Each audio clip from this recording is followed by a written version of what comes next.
은혜를 베푸시고 긍휼을 베푸시셔서 오늘 이 자리에 이 모습으로 하나님 앞에 예배 드리옵나니 항상 일평생 하나님의 긍휼과 인자심으로 우리를 보살펴 주실 줄로 믿습니다. 오늘도 주의 말씀을 들을 때 성령님께서 우리 가운데 임재하셔서 하나님의 긍휼하심이 우리 가운데 임하는 복된 시간 되게 하옵소서. 예수님 이름으로 기도합니다. 아멘. 할렐루야. 우리 함께 인사합시다. 성령님의 일하심을 찬양합시다. 네, 성령님의 일하심을 찬양합시다. 미국의 일리암 헐스트라는 그런 한 신문사에 언론인이 있었습니다. 그는 굉장히 유명한 그런 편집인이었고 언론계통에 있었던 사람입니다. 그런데 그는 세계적인 그런 골동품들을 굉장히 수집하는 수집광이었습니다. 좋은 골동품이 있다, 도자기가 있다 그러면은 어떠한 수단과 방법을 가려서도 그걸 이렇게 수집하는 그런 수집광이었습니다. 그런데 그가 유럽의 왕가에서 늘 사용했던 아주 도자기 하나가 있다라는 그런 소식을 듣게 됐습니다. 그래서 그 도자기를 탐이 나게 된 거죠. 그래서 유럽의 전역을 다니면서 그 도자기를 이렇게 구하고자 생각했습니다. 그 도자기가 어디가 있는지 또 누구에게 있는지를 자취를 이렇게 추적하고자 했습니다. 얼마의 돈을 지불했더라도 그 도자기를 가지고 싶었던 욕망이 있었습니다.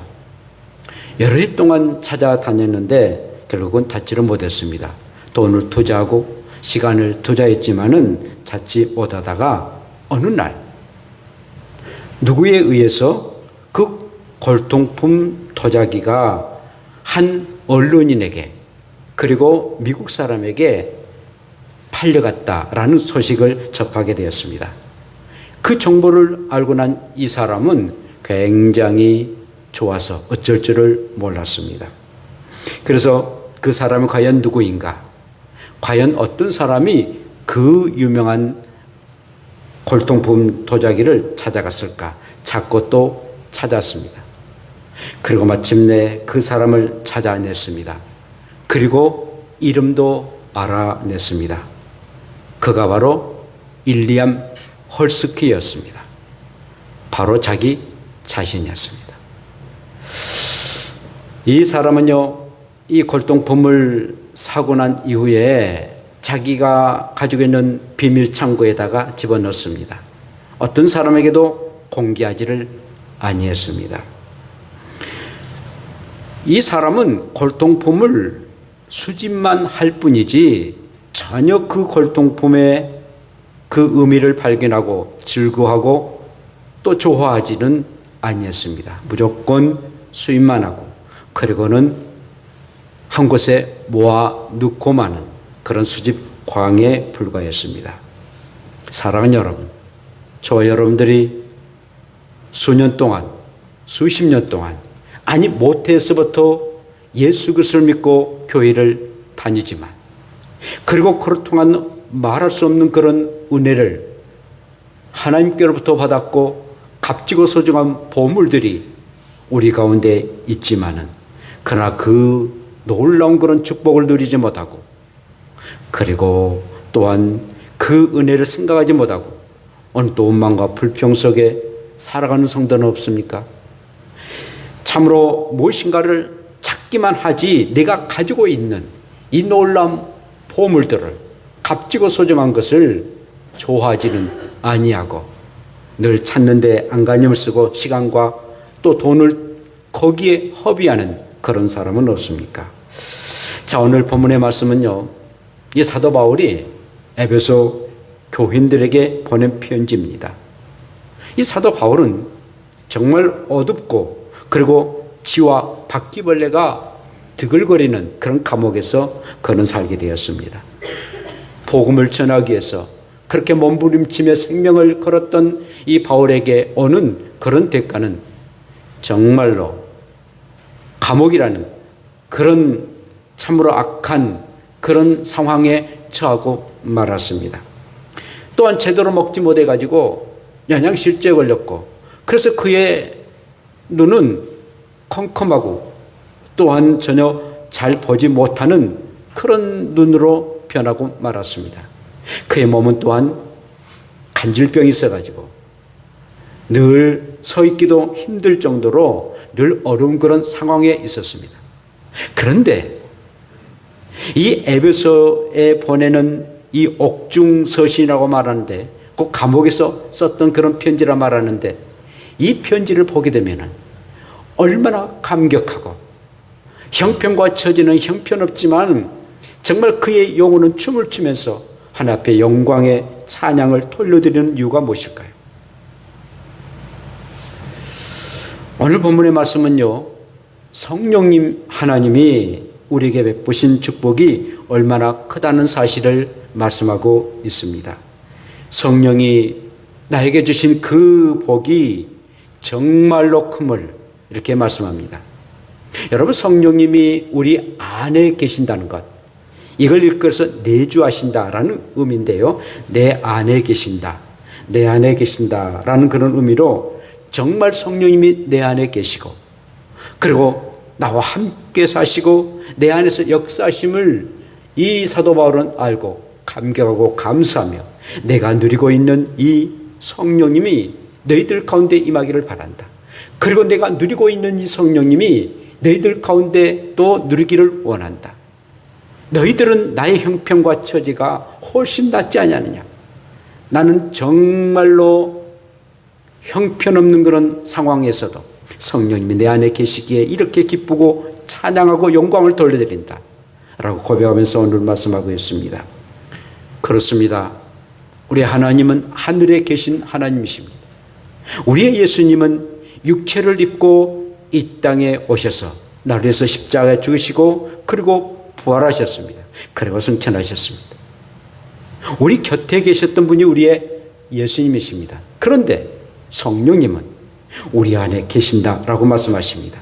너희 안에 내가 들어와서 거룩한 영으로 들어와서 너희들과 함께 살고 너희들을 내 자녀라 일컬어게 하고, 그리고 너희들의 모든 삶을 내가 알고 있고 너희와 같이 살아가는 이가 바로 성령 하나님이다 라고 말씀하고 계십니다. 하나님은 하늘에 계시지만, 우리 예수님 옆에 계시지만 성령님은 우리 안에 계신다니. 그렇게 해서 하나님이 세 분 하나님이 아니십니다. 한 분 하나님이 그렇게 역할을 하셨던 거예요. 그러면서 분명하게 그 일들은 이루시고 늘 오늘도 그 성령님은 내 안에 계신다는 겁니다. 그게 내주하신다라는 의미입니다. 내 안에 계신다라는 의미입니다. 그런 것 성령님은 너희와 함께 거하심으로 또 너희 속에 계시겠습니다. 요한복음 14장 17절에 말씀하고 계십니다. 너희 안에 계실 것이다 라고 말씀하십니다. 그러므로 우리 성령님은 항상 우리 안에 거하십니다. 내가 너희 안에 거하겠다라고 이미 우리에게 약속하셨습니다. 오늘 본문의 말씀 보면은 13절에 약속의 성령이라고 말씀하십니다. 구약에 이미 약속하시고, 그리고 그 약속하셨던 성령님이 우리에게 오셨던 것입니다. 요엘서 2장 28절에 이렇게 말씀하십니다. 그 후에 내가 내 영을 만민에게 부어주리니 너희 자녀들이 장래 일을 말할 것이며 너의 늙은이들은 꿈을 꾸고 너의 젊은이들은 이상을 볼 것이요 라고 말씀합니다. 젊은이든 또한 어린아이든 노인이든 간에 성령이 너희 가운데 임할 것이다. 요엘 선지자에게 그렇게 말씀하셨습니다. 정말 성령님은 바람처럼 불처럼 이 땅에 오셨습니다. 그리고 800년이 지나고 난 이후에 초대교회 120명의 성도들에게 임하게 되셨습니다. 그래서 사도행전 2장 17절에 이렇게 말씀하십니다. 하나님이 말씀하시기를 말세에 내가 내 영을 내 육체에 부어주리니 너희 자녀들은 예언할 것이요 너의 젊은이들은 환상을 보고 너의 늙은이들은 꿈을 꿀 것이다. 800년이 지나고 난 이후에 요엘서에 하셨던 그 말씀이 그대로 이루어졌던 것입니다. 그래서 저와 여러분들이 예수님이 오셨고 또 성령님이 오신 지 2000년이 됐음에도 불구하고 그 성령님이 지금도 이제 우리 가운데 임하셔서 이렇게 우리는 성령 안에서 살아가게 된다는 것입니다. 자, 그렇다면 여러분, 이 성령님이 왜 우리 가운데 내주하십니까? 곧 내 안에 계십니까? 첫째는 구원의 복음을 듣도록 하기 위함입니다. 복음은 구원입니다. 하나님의 말씀은 우리에게 구원을 선포하는 그런 하나님의 말씀입니다.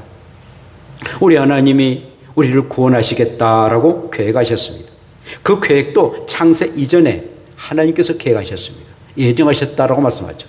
그리고 우리 예수님이 이 땅에 오셔서 십자가에 죽으시고 부활하셨습니다. 그 일을 이루셨습니다.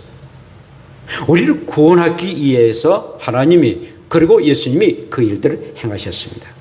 그런데 이 놀라운 그런 일들을, 이 구원의 진리를 만약에 우리가 알지 못한다면 무슨 의미가 있습니까?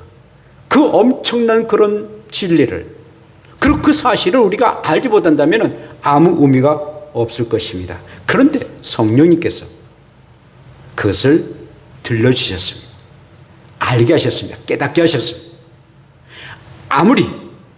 아무리 우리의 구원의 역사가 그렇게 놀라운 하나님의 섭리와 예정 가운데 이루어졌다 한다 할지라도, 우리 주님이 실질적으로 그 일들을 행하셨다 할지라도 누군가가 그걸 가르쳐주지 않으면, 누군가 그것을 깨닫게 하지 않는다면 그 물거품처럼 사라지고 말 것입니다. 그런데 성령님께서 그 놀라운 사실을 우리에게 알게 하시고 깨닫게 하셨다는 것입니다. 그리고 그 놀라운 진리를 듣도록 하게 하셨다는 것입니다. 할렐루야. 놀라운 일입니다. 그러므로 성령님은 엄청난 일을 행하셨습니다. 내가 아버지께로부터 너에게 보낼 보혜사 곧 아버지로부터 나오시는 진리의 성령이 오실 때에 그가 나를 증거하실 것이요. 요한복음 15장 26절에 말씀하신 것처럼 우리 예수님이 성령께서 나를 증거할 것이다. 나를 이렇게 말할 것이다. 나에 대해서 이렇게 말할 것이다. 라고 말씀하시고 실질적으로 성령님이 그렇게 행하셨다라는 것입니다. 우리의 마음과 영이 성령님이 우리 가운데 임하셔서 아하, 하나님이 그렇게 하셨고, 아하, 예수님이 그 일을 행하셨구나. 그래서 우리는 구원에 이루고 있구나. 라는 것을 우리에게 그 말씀을 듣게 하신다라는 것입니다. 놀라운 일입니다. 그런데 그 놀라운 일들을, 그 구원의 복음을 누군가에 의해서 전해지지 않았다면 우리는 전혀 들을 수가 없었을 것입니다. 그래서 로마서 10장 13절에 누구든지 주의 이름을 부르는 자는 구원을 얻을 것이다.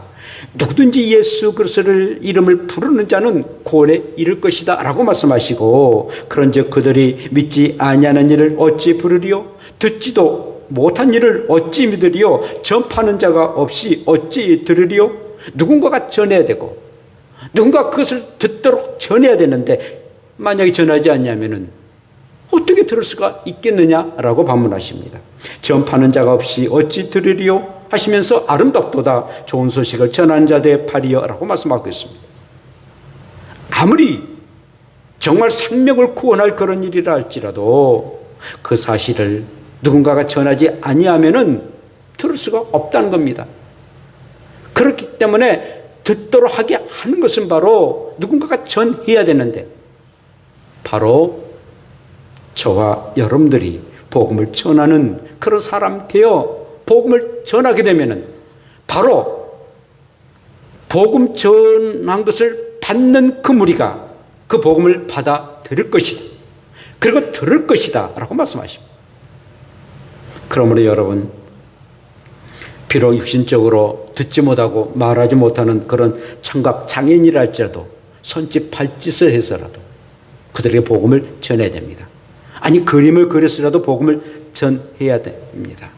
그렇지 않으면 듣지 않으면 절대로 구원에 이를 수가 없기 때문인 것입니다. 믿음은 들음에서 난다 하지 않습니까? 그런데 그 들음은 예수 그리스도를 믿음으로 구원에 이르게 되는데, 그러므로 듣도록 하게 하는 것, 듣도록 하기 위해서는 누군가가 전해야 되는데 저와 여러분들이 어떠한 방법이든 때를 어떤지 못했든 간에 예수는 그리스도다, 그분은 우리의 구원자다 라고 분명한 나팔을 부시고 분명하게 그 복음을 전해서 그를 통해서 들어서 구원의 역사가 임하도록 복음을 전하는 자 되는 축복이 여러분 가운데 임하기를 축복합니다. 뿐만 아니라 내주의 성령님은 예수님을 믿게 한다라고 말씀해 주겠습니다. 자, 들은 다음에는 그 들었던 그 말씀을 우리의 마음에 믿어야 됩니다. 아무리 복음을 외쳐도 믿지 아니한다면 소귀의 경익기나 마찬가지입니다. 들어야 됐고 그리고 믿어야 됩니다. 그런데 성령님이 믿도록 하게 하신다. 우리가 복음을 전하는데 그 복음 전했던 것, 그것을 우리의 마음속에 믿도록 하게 하신 이가 바로 성령님이시다는 겁니다.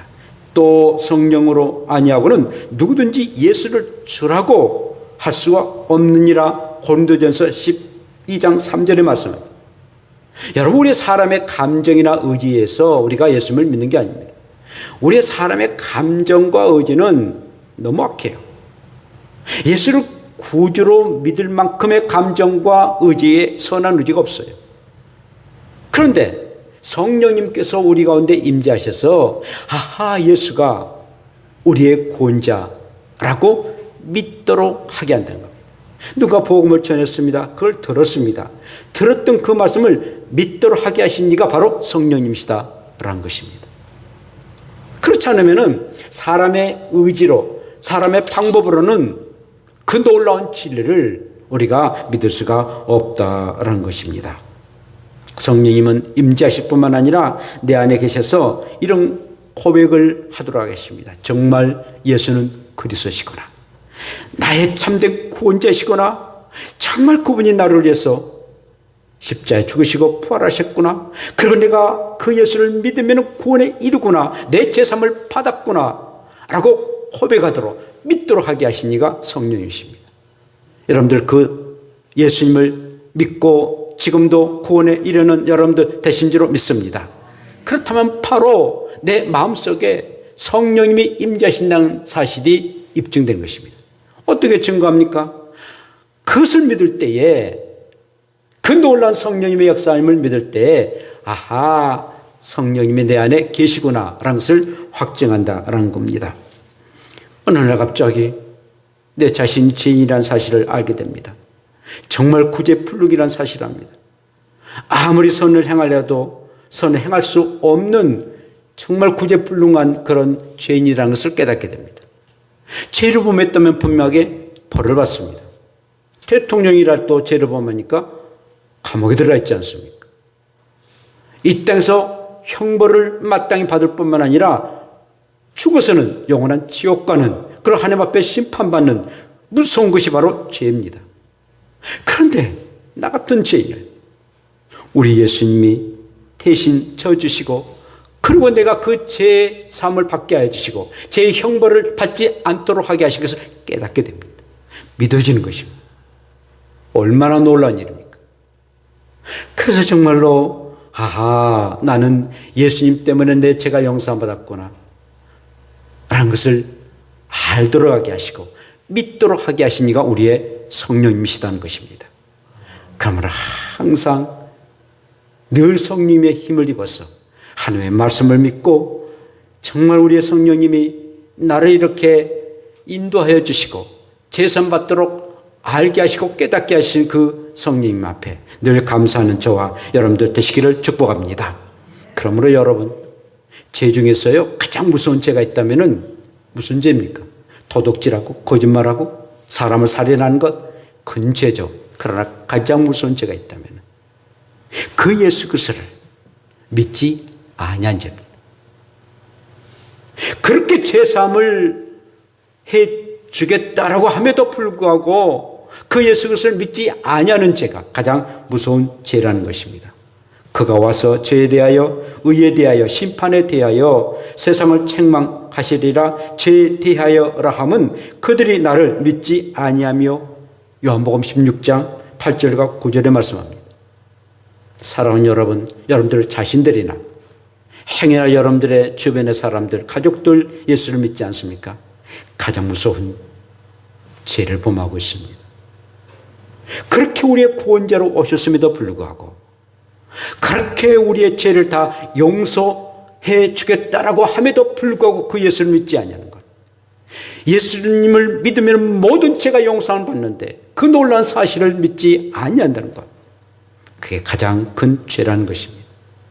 기도하시고 그들의 영혼을 위해서 항상 염려하실 뿐만 아니라 정말 살아계신 하나님 앞에 우리 주 예수 그리스도의 이름으로 그리고 성령님 앞에 간절히 간구해서 그가 속히 예수님을 믿을 수 있도록 성령님의 인도하심을 받는 저와 여러분들 되시기를 축복합니다. 구원받은 그 영혼을 위해서 우리가 기도할 때 성령님은 말할 수 없는 탄식을 하실 것입니다. 이와 같이 성령도 우리의 연약함을 도우시나니 우리는 마땅히 기도할 바를 알지 못하나 오직 성령이 말할 수 없는 탄식으로 우리를 위해서 친히 간구하시리라. 로마서 8장 26절에 말씀하십니다. 여러분들이 정말 그 영혼을 위해서 기도하면은 성령님이 말할 수 없는 탄식을 하시면서 함께 기도해 줄 것입니다. 그러면 나 혼자만이 기도가 아닙니다. 성령님께서 탄식하며 기도하신다는 사실을 아시고 항상 성령님과 더불어 기도하시면은 그 어떠한 문제를 알지라도 제3의 문제뿐만 아니라 정말 살아가는 동안에 필요한 것들 여러분들의 간구함을 성령님께서 탄식하며 간구하고 계시면 항상 성령님과 더불어 기도해서 기도에 응답 받을 수 있는 저와 여러분들 되시기를 축복합니다. 뿐만 아니라 내주의 성령님은 인치심을 받게 하신다라고 말씀해 주겠습니다. 인치심을 받는다라는 그런 의미는 도장을 찍는다는 것이죠. 도장을 꽉 찍는 것입니다. 곧 성령님이 도장을 찍는다는 것입니다. 무슨 도장입니까? 너는 구원을 받았다라는 도장이라는 것입니다. 여러분 뭐 집이나 이런 건물을 살 때 내 도장을 찍지 않습니까? 도장을 찍었다는 것은 분명하게 사실이라는 것을 인정을 합니다. 또한 그래 도장을 찍었다는 것은 소유의 의미가 있다는 겁니다. 이건 내 땅이다, 내 건물이다 라는 그런 의미를 가지고 있는 것입니다. 우리 예수님이 도장을 딱 찍었습니다. 너는 내 피로 이제 제사함 받고 하나님의 자녀가 됐다. 도장을 꽉 찍었습니다. 그래서 도장 찍은 저와 여러분들은 어떤 악한 사탄이 어떤 세상 것이라 할지라도 하나님의 자녀를 하나님의 손에서 빼앗을 수가 없습니다. 도장을 꽉 찍었는데 또한 안전의 의미를 가지고 있습니다. 도장을 성령께서 찍으셨는데 너는 내 것이다, 내 소유다라고 도장을 찍었는데 우리의 성령님이 도와주시고 인도하지 않겠습니까? 끝까지 보여주십니다. 항상 함께 하십니다. 그래서 금전에도 항상 성령님과 함께 동행하는 삶. 그렇게 성령님께서 나에게 도장을 찍으셔서 하나님의 자녀로 삼으셨기에 늘 보호하시고 도우시기 때문에 또 늘 인도하시기에 우리는 안전한 삶을 살아갈 수가 있는 것입니다. 오늘 또 평안한 가운데 살기를 원하십니까? 성령님이 내주하셔서 나를 늘 인도하심을 믿고 늘 나의 도장 찍으셔서 늘 나를 하나님의 자녀로 삼으심에 대한 그런 믿음 가지고 살아가면 분명하게 우리의 성령님이 저 여러분들이 어디를 가든 간에 무엇을 하든 간에 도와주시고 인도해 주실 줄로 믿습니다. 뿐만 아니라 성령님은 우리 예수님 오실 때까지 유하다라는 그런 말씀입니다. 하나님의 성령을 근심하게 하지 말라. 그 안에서 너희가 구속의 날까지 인치심을 받았느니라. 에베소서 4장 30절에 말씀하십니다. 예수님 오실 때까지 여러분들을 인쳐주신다는 겁니다. 도장을 찍어서 함께 하시겠다는 겁니다. 그러므로 그 도장은 유하다는 것입니다. 그냥 쓰레기로 버린 것이 아니라 한 번 도장 찍은 건 끝까지 우리 주님이 책임져 주시고 여러분들과 함께 하시겠다라고 말씀하고 계십니다. 이렇게 성령님은 우리의 구원자로 늘 이렇게 하나님의 자녀로 삼아 주셨다라는 사실입니다. 마지막으로 내주의 성령님은 구원에 늘 보증되시겠다라고 말씀하십니다. 성령은 보증까지 쓰신다는 겁니다. 성령님이 우리를 완전하게 하나님의 말씀을 듣게 하여 주시고 믿도록 하게 하시고 그리고 또한 확증하셔서 도장까지 찍어 주셨을 뿐만 아니라 우리에게 보증까지 하신다는 겁니다. 보증을 쓰신다는 겁니다. 여러분 뭐 보증을 쓴다니까 굉장히 좀 알레르기 이렇게 일들이 일어나는 그런 경우도 있습니다만은 저도 그래요. 사실은 제 아버지가 그 시골에서 이장을 한 30년 하셨어요. 그런데 어느 날 딱 보증을 썼는데 그 사람이 그만 띠 묶고 도망가 버렸어요. 그 어쩝니까? 소를 팔았어요. 시골에서 소 한 마리는 얼마나 귀한 겁니까? 근데 소를 팔아가지고 다 그냥 그 사람 줬어요.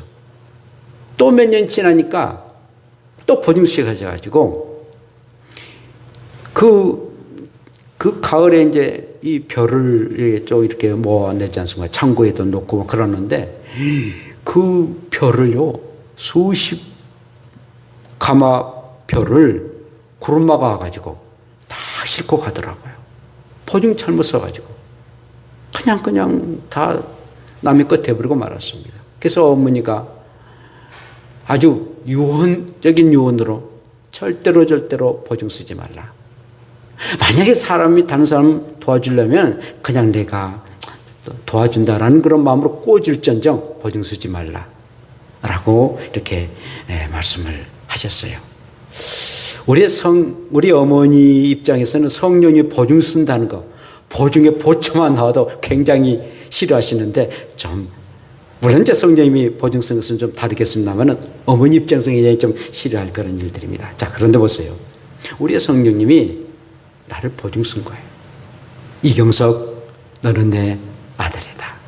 그리고 하나님의 종이다. 내가 너에게 놀라운 그런 기업을 허락할 것이다. 내가 너를 보증할 것이다. 하나님 앞에서도 그리스도 예수 앞에서도 이경석 너는 나의 자녀다.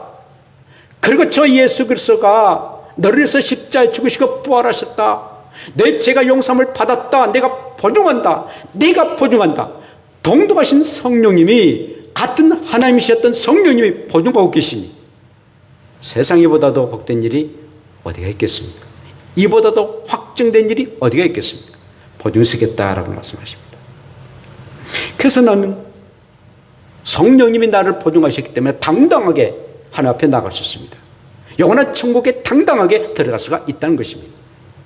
나는 너를 도무지 알지 못한다라고 말했으면 한다면 정말 나는 갈 수가 없죠. 그런데 성령님이 보증하신다는 겁니다.